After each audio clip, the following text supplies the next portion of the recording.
ಬಿಸಿಲಿನ ಬೇಗೆಗೆ ಬೇಯ್ತಾ ಇದೆ ಬೆಂದ ಕಾಳೂರು.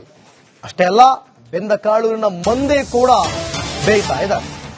ಬೆಂಗಳೂರಿನಲ್ಲಿ ಬಿಸಿಲಿನ ಅಬ್ಬರ ಹೆಚ್ಚುತ್ತಲೇ ಇದೆ. ಹೀಟ್ ವೇವ್ ಹಿನ್ನೆಲೆ ಸರ್ಕಾರಿ ಆಸ್ಪತ್ರೆಗಳಲ್ಲಿ ಪ್ರತ್ಯೇಕ ವಾರ್ಡ್ ಕೂಡ ಮಾಡಲಾಗಿದೆಯಂತೆ. ಕೆಸಿ ಜನರಲ್ ಆಸ್ಪತ್ರೆಯಲ್ಲಿ 5 ಬೆಡ್ ಅನ್ನು ಅದಕ್ಕಂತಲೇ ಪ್ರತ್ಯೇಕವಾಗಿ ಮೀಸಲಿಡಲಾಗಿದೆಯಂತೆ. ಆಕ್ಚುಲಿ ನಮ್ಗೆ ಇದುವರೆಗೂ ಆ ತರ ಕೇಸುಗಳು ಬಂದಿಲ್ಲ. ಬಟ್ ಹೀಟ್ ಸ್ಟ್ರೋಕು ಅಥವಾ ಈ ಬಿಸಿಲಿನ ಜಳ ಅಂತ ಏನ್ ಹೇಳ್ತೀವಿ, ಇದು ಬಂದಲ್ಲಿ ರೋಗ ಲಕ್ಷಣಗಳು ಹೇಗೆ ಕಾಣಿಸ್ಕೊಳ್ಳುತ್ತೆ ಅಂದ್ರೆ ತಲೆನೋವು, ತಲೆ ಸುತ್ತೋದು, ವಾಂತಿ ಬರೋದು, ತುಂಬಾ ಸುಸ್ತಾಗುವಂಥದ್ದು, ತಲೆ ತಿರುಗಿ ಬೀಳುವಂಥದ್ದು, ಈ ಥರದ್ದೆಲ್ಲ ಆಗ್ತದೆ. ಸೊ ಮತ್ತೆ ಈ ಬಿಸಿಲಿನ ಜಳಕ್ಕೆ ಏನಾಗುತ್ತೆ ಅಂದ್ರೆ ತುಂಬಾ ವಾಟರ್ ಲಾಸ್ ಆಗುತ್ತೆ. ನಾವು ಉಸಿರಾಡುವಾಗ ನೀರಿನಂಶ ಹೋಗುತ್ತೆ, ಬೆವರಿನಲ್ಲಿ ನೀರಿನಂಶ ಹೋಗುತ್ತೆ. ಇದ್ರ ಮಧ್ಯೆ ನಾವು ಈ ಬಿಸಿ ಇದರಲ್ಲಿ ಬಿಸಿಲಿನಲ್ಲಿ ನಾವು ಸ್ಟ್ರೀನಸ್ ಎಕ್ಸರ್ಸೈಸ್ ಅಂತ ಹೇಳ್ತೀವಿ, ಅಥವಾ ಹೆಚ್ಚು ಒತ್ತು ಕೊಟ್ಟು ಬಹಳ ದೈಹಿಕ ಶ್ರಮ ಇರ್ತಕ್ಕಂಥ ಕೆಲಸ ಮಾಡಿದಾಗ ನ್ಯಾಚುರಲಿ ನೀರಿನಂಶ ಹೋಗುತ್ತೆ. ಬಹಳ ಹೊತ್ತು ಬಿಸಿಲಲ್ಲಿದ್ದಾಗ ಅದು ದೇಹದಲ್ಲಿ ಏರುಪೇರು ಆಗುತ್ತೆ. ಅದು ನಮ್ಮ ದೇಹ ಇಷ್ಟು ಟೆಂಪರೇಚರ್ ನಾವು ಇಟ್ಕೊಂಡಿರ್ಬೇಕು ಅಂತ ಅದು ಸಿಸ್ಟಮ್ ಇದೆ. ಅದೆಲ್ಲರಿಗೂ ಒಂದೇ ಸಿಸ್ಟಮ್. ಆ ಸಿಸ್ಟಮ್ ಕೆಟ್ಟಾಗ ತುಂಬಾ ಸಮಸ್ಯೆಗಳಾಗ್ತವೆ. ಸೊ ಹಾಗಾಗಿ ರಾಜಧಾನಿ ಬೆಂಗಳೂರಿನಲ್ಲಿ ದಿನದಿಂದ ದಿನಕ್ಕೆ ಬಿಸಿಲಿನ ಅಬ್ಬರ ಜಾಸ್ತಿ ಆಗ್ತಾ ಇದೆ. ಹೀಟ್ ವೇವ್ ಆತಂಕ ಕೂಡ ಕಾಡ್ತಾ ಇರುವಂತದ್ದು. ಈ ಹಿನ್ನೆಲೆಯಲ್ಲಿ ಆರೋಗ್ಯ ಇಲಾಖೆ ಅಲರ್ಟ್ ಆಗಿದೆ. ಸಾರ್ವಜನಿಕ ಆಸ್ಪತ್ರೆಯಲ್ಲಿ ಪ್ರತ್ಯೇಕವಾದಂತಹ ಹೀಟ್ ವೇವ್ ವಾರ್ಡ್ ನ ಸ್ಥಾಪನೆ ಮಾಡಲಾಗಿದೆ. ನಾನೀಗ ಮಲ್ಲೇಶ್ವರಂನಲ್ಲಿರುವಂತಹ ಕೆಸಿ ಜನರಲ್ ಆಸ್ಪತ್ರೆಯ ಆವರಣದಲ್ಲಿದ್ದೀನಿ. ಇಲ್ಲೂ ಕೂಡ ಪ್ರತ್ಯೇಕವಾದಂತಹ ಒಂದು ವಾರ್ಡ್ ನ ಮಾಡಿರುವಂತದ್ದು. ನೀವು ನೋಡಬಹುದು, ಬೋರ್ಡ್ ನಲ್ಲಿ ಹೀಟ್ ಸ್ಟ್ರೋಕ್ ವಾರ್ಡ್ ಅಂತಾನೆ ಪ್ರತ್ಯೇಕವಾದಂತಹ ವಾರ್ಡ್ ನ ಮಾಡಲಾಗಿದೆ. ಅಂದ್ರೆ ಪ್ರತಿದಿನ ಸಿಲಿಕಾನ್ ಸಿಟಿ ಬೆಂಗಳೂರಿನಲ್ಲಿ ಬಿಸಿಲಿನ ಅಬ್ಬರ ಜಾಸ್ತಿ ಆಗ್ತಾ ಇದೆ. ಹೀಟ್ ವೇವ್ ಆತಂಕದ ಹಿನ್ನೆಲೆಯಲ್ಲಿ ಸರ್ಕಾರಿ ಆಸ್ಪತ್ರೆಗಳಲ್ಲಿ ಪ್ರತ್ಯೇಕ ವಾರ್ಡ್ ನ ಸಿದ್ಧಪಡಿಸಿರುವಂತದ್ದು. ಅಂದ್ರೆ ಬೆಂಗಳೂರಿನಲ್ಲಿ 36.4 ಡಿಗ್ರಿ ಸೆಲ್ಸಿಯಸ್ ಅಷ್ಟು ತಾಪಮಾನ ಗಡಿ ದಾಟ್ತಾ ಇದೆ. ಹೀಗಾಗಿ ಆರೋಗ್ಯ ಇಲಾಖೆ ಅಲರ್ಟ್ ಆಗಿ ರಾಜಧಾನಿ ಸೇರಿ ರಾಜ್ಯದ ಬೇರೆ ಬೇರೆ ಕಡೆಗಳಲ್ಲಿ ಈ ಪ್ರತ್ಯೇಕವಾದಂತಹ ವಾರ್ಡ್ ನ ಸಿದ್ಧಪಡಿಸಲಾಗಿದೆ. ಸದ್ಯ ರಾಜ್ಯದಲ್ಲಿ ಹೀಟ್ ವೇವ್ ಆತಂಕದ ಹಿನ್ನೆಲೆಯಲ್ಲಿ ಈ ಒಂದು ಹೀಟ್ ಸ್ಟ್ರೋಕ್ ವಾರ್ಡ್ ನ ನಿರ್ಮಾಣ ಮಾಡಲಾಗಿದೆ.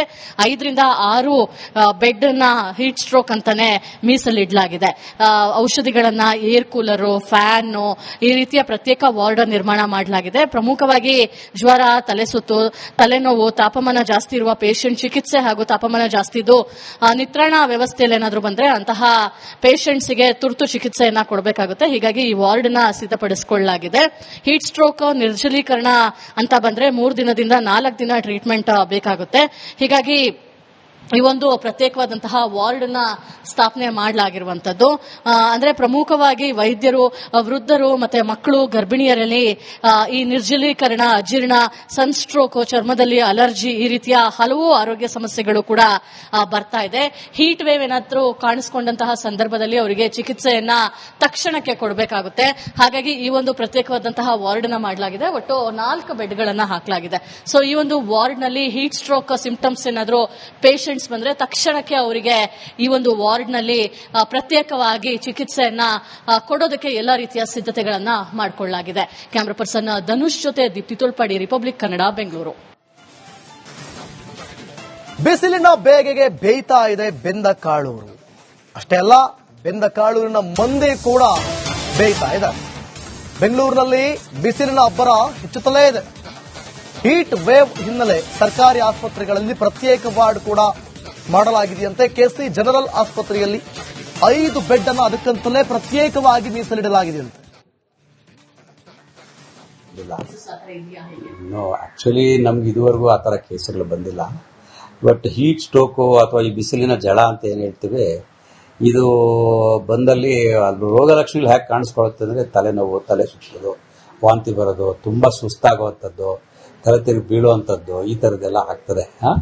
ಸೊ ಮತ್ತೆ ಈ ಬಿಸಿಲಿನ ಜಳಕ್ಕೆ ಏನಾಗುತ್ತೆ ಅಂದ್ರೆ ತುಂಬಾ ವಾಟರ್ ಲಾಸ್ ಆಗುತ್ತೆ. ನಾವು ಉಸಿರಾಡುವಾಗ ನೀರಿನಂಶ ಹೋಗುತ್ತೆ, ಬೆವರಿನಲ್ಲಿ ನೀರಿನಂಶ ಹೋಗುತ್ತೆ.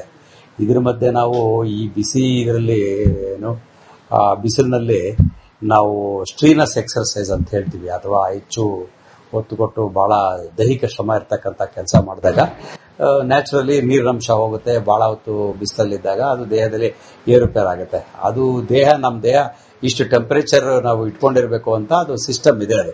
ಅದೆಲ್ಲರಿಗೂ ಒಂದೇ ಸಿಸ್ಟಮ್. ಆ ಸಿಸ್ಟಮ್ ಕೆಟ್ಟಾಗ ತುಂಬಾ ಸಮಸ್ಯೆಗಳಾಗ್ತವೆ. ಸೊ ಹಾಗಾಗಿ ರಾಜಧಾನಿ ಬೆಂಗಳೂರಿನಲ್ಲಿ ದಿನದಿಂದ ದಿನಕ್ಕೆ ಬಿಸಿಲಿನ ಅಬ್ಬರ ಜಾಸ್ತಿ ಆಗ್ತಾ ಇದೆ. ಹೀಟ್ ವೇವ್ ಆತಂಕ ಕೂಡ ಕಾಡ್ತಾ ಇರುವಂತದ್ದು. ಈ ಹಿನ್ನೆಲೆಯಲ್ಲಿ ಆರೋಗ್ಯ ಇಲಾಖೆ ಅಲರ್ಟ್ ಆಗಿದೆ. ಸಾರ್ವಜನಿಕ ಆಸ್ಪತ್ರೆಯಲ್ಲಿ ಪ್ರತ್ಯೇಕವಾದಂತಹ ಹೀಟ್ ವೇವ್ ವಾರ್ಡ್ ನ ಸ್ಥಾಪನೆ ಮಾಡಲಾಗಿದೆ. ನಾನೀಗ ಮಲ್ಲೇಶ್ವರಂನಲ್ಲಿರುವಂತಹ ಕೆಸಿ ಜನರಲ್ ಆಸ್ಪತ್ರೆಯ ಆವರಣದಲ್ಲಿದ್ದೀನಿ. ಇಲ್ಲೂ ಕೂಡ ಪ್ರತ್ಯೇಕವಾದಂತಹ ಒಂದು ವಾರ್ಡ್ ನ ಮಾಡಿರುವಂತದ್ದು. ನೀವು ನೋಡಬಹುದು ಬೋರ್ಡ್ ನಲ್ಲಿ ಹೀಟ್ ಸ್ಟ್ರೋಕ್ ವಾರ್ಡ್ ಅಂತಾನೆ ಪ್ರತ್ಯೇಕವಾದಂತಹ ವಾರ್ಡ್ ನ ಮಾಡಲಾಗಿದೆ. ಅಂದ್ರೆ ಪ್ರತಿದಿನ ಸಿಲಿಕಾನ್ ಸಿಟಿ ಬೆಂಗಳೂರಿನಲ್ಲಿ ಬಿಸಿಲಿನ ಅಬ್ಬರ ಜಾಸ್ತಿ ಆಗ್ತಾ ಇದೆ. ಹೀಟ್ ವೇವ್ ಆತಂಕದ ಹಿನ್ನೆಲೆಯಲ್ಲಿ ಸರ್ಕಾರಿ ಆಸ್ಪತ್ರೆಗಳಲ್ಲಿ ಪ್ರತ್ಯೇಕ ವಾರ್ಡ್ ನ ಸಿದ್ಧಪಡಿಸಿರುವಂತದ್ದು.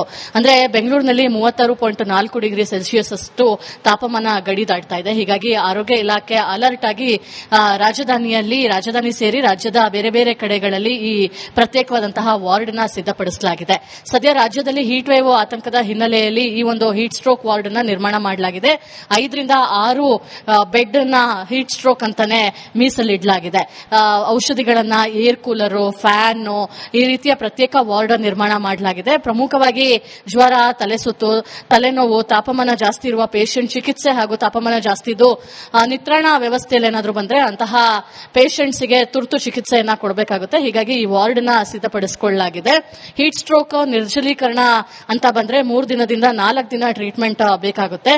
ಹೀಗಾಗಿ ಈ ಒಂದು ಪ್ರತ್ಯೇಕವಾದಂತಹ ವಾರ್ಡ್ ನ ಸ್ಥಾಪನೆ ಮಾಡಲಾಗಿರುವಂತದ್ದು. ಅಂದ್ರೆ ಪ್ರಮುಖವಾಗಿ ವೈದ್ಯರು, ವೃದ್ಧರು ಮತ್ತೆ ಮಕ್ಕಳು, ಗರ್ಭಿಣಿಯರಲ್ಲಿ ಈ ನಿರ್ಜಲೀಕರಣ, ಅಜೀರ್ಣ, ಸನ್ಸ್ಟ್ರೋಕ್, ಚರ್ಮದಲ್ಲಿ ಅಲರ್ಜಿ, ಈ ರೀತಿಯ ಹಲವು ಆರೋಗ್ಯ ಸಮಸ್ಯೆಗಳು ಕೂಡ ಬರ್ತಾ ಇದೆ. ಹೀಟ್ ವೇವ್ ಏನಾದ್ರೂ ಕಾಣಿಸಿಕೊಂಡಂತಹ ಸಂದರ್ಭದಲ್ಲಿ ಅವರಿಗೆ ಚಿಕಿತ್ಸೆಯನ್ನ ತಕ್ಷಣಕ್ಕೆ ಕೊಡಬೇಕಾಗುತ್ತೆ. ಹಾಗಾಗಿ ಈ ಒಂದು ಪ್ರತ್ಯೇಕವಾದಂತಹ ವಾರ್ಡ್ ನ ಮಾಡಲಾಗಿದೆ. ಒಟ್ಟು 4 ಬೆಡ್ಗಳನ್ನ ಹಾಕಲಾಗಿದೆ.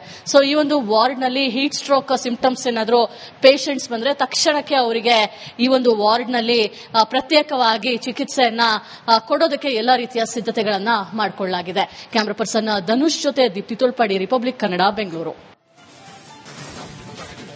ಬಿಸಿಲಿನ ಬೇಗೆಗೆ ಬೇಯ್ತಾ ಇದೆ ಬೆಂದ ಕಾಳೂರು. ಅಷ್ಟೇ ಅಲ್ಲ, ಬೆಂದ ಕಾಳೂರಿನ ಮಂದಿ ಕೂಡ ಬೇಯ್ತಾ ಇದೆ. ಬೆಂಗಳೂರಿನಲ್ಲಿ ಬಿಸಿಲಿನ ಅಬ್ಬರ ಹೆಚ್ಚುತ್ತಲೇ ಇದೆ. ಹೀಟ್ ವೇವ್ ಹಿನ್ನೆಲೆ ಸರ್ಕಾರಿ ಆಸ್ಪತ್ರೆಗಳಲ್ಲಿ ಪ್ರತ್ಯೇಕ ವಾರ್ಡ್ ಕೂಡ ಮಾಡಲಾಗಿದೆಯಂತೆ. ಕೆಸಿ ಜನರಲ್ ಆಸ್ಪತ್ರೆಯಲ್ಲಿ 5 ಬೆಡ್ ಅನ್ನು ಅದಕ್ಕಂತಲೇ ಪ್ರತ್ಯೇಕವಾಗಿ ಮೀಸಲಿಡಲಾಗಿದೆಯಂತೆ. ಆಕ್ಚುಲಿ ನಮ್ಗೆ ಇದುವರೆಗೂ ಆ ತರ ಕೇಸ್ಗಳು ಬಂದಿಲ್ಲ. ಬಟ್ ಹೀಟ್ ಸ್ಟ್ರೋಕು ಅಥವಾ ಈ ಬಿಸಿಲಿನ ಜಳ ಅಂತ ಏನ್ ಹೇಳ್ತೀವಿ, ಇದು ಬಂದಲ್ಲಿ ರೋಗ ಲಕ್ಷಣಗಳು ಹೇಗೆ ಕಾಣಿಸ್ಕೊಳ್ಳುತ್ತೆ ಅಂದ್ರೆ ತಲೆನೋವು, ತಲೆ ಸುತ್ತೋದು, ವಾಂತಿ ಬರೋದು, ತುಂಬಾ ಸುಸ್ತಾಗುವಂಥದ್ದು, ತಲೆ ತಿರುಗಿ ಬೀಳುವಂಥದ್ದು, ಈ ಥರದ್ದೆಲ್ಲ ಆಗ್ತದೆ. ಸೊ ಮತ್ತೆ ಈ ಬಿಸಿಲಿನ ಜಳಕ್ಕೆ ಏನಾಗುತ್ತೆ ಅಂದ್ರೆ ತುಂಬಾ ವಾಟರ್ ಲಾಸ್ ಆಗುತ್ತೆ. ನಾವು ಉಸಿರಾಡುವಾಗ ನೀರಿನಂಶ ಹೋಗುತ್ತೆ, ಬೆವರಿನಲ್ಲಿ ನೀರಿನಂಶ ಹೋಗುತ್ತೆ. ಇದ್ರ ಮಧ್ಯೆ ನಾವು ಈ ಬಿಸಿ ಇದರಲ್ಲಿ ಬಿಸಿಲಿನಲ್ಲಿ ನಾವು ಸ್ಟ್ರೀನಸ್ ಎಕ್ಸರ್ಸೈಸ್ ಅಂತ ಹೇಳ್ತೀವಿ, ಅಥವಾ ಹೆಚ್ಚು ಒತ್ತು ಕೊಟ್ಟು ಬಹಳ ದೈಹಿಕ ಶ್ರಮ ಇರ್ತಕ್ಕಂಥ ಕೆಲಸ ಮಾಡಿದಾಗ ನ್ಯಾಚುರಲಿ ನೀರಿನಂಶ ಹೋಗುತ್ತೆ. ಬಹಳ ಹೊತ್ತು ಬಿಸಿಲಲ್ಲಿದ್ದಾಗ ಅದು ದೇಹದಲ್ಲಿ ಏರುಪೇರಾಗುತ್ತೆ. ಅದು ನಮ್ಮ ದೇಹ ಇಷ್ಟು ಟೆಂಪರೇಚರ್ ನಾವು ಇಟ್ಕೊಂಡಿರ್ಬೇಕು ಅಂತ